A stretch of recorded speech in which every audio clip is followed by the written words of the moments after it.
تنویر بھائی بات ہو رہی تھی یہاں پہ اچھی شاعری کی اور مشہور شاعری کی، تو ابھی اگر دیکھا جائے تو ہم اصلوں میں آپ کن لوگوں کو اچھا شاعر سمجھتے ہیں؟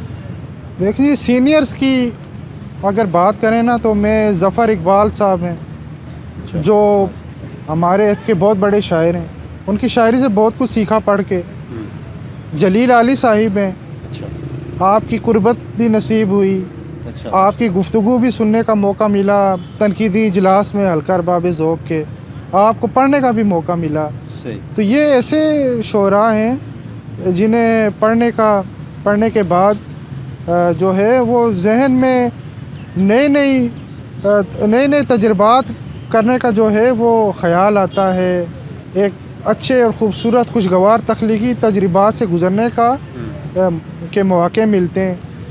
تو باقی اگر میں بات کروں کہ جو میرے ہم عصر شعراء ہیں تو میں سب کو اچھا سمجھتا ہوں یار، وہ ایک پازیٹیو کام کر رہے ہیں۔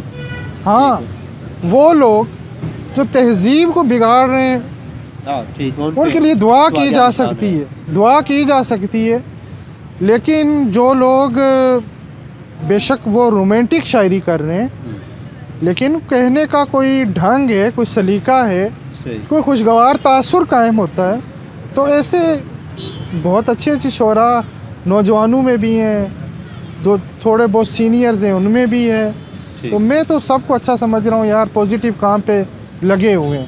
وہ کوئی مطلب آپ دیکھیں کون ادب کے لیے قلم کے لیے ٹائم نکالتا ہے؟ ایسا ہی ہے، اتنی مصروفیات ہو گئی ہیں، مسائل پیدا ہوئے ہیں، لوگوں کے پاس وقت ہی نہیں ہے۔ وہ پھر یہ ایک جو فطری جبر ہے تخلیقیت کا، اس کو برداشت بھی کر رہے ہیں۔ تو حوصلہ افزائی ہونی چاہیے، ہر لکھنے والے کی ہونی چاہیے میرے خیال میں۔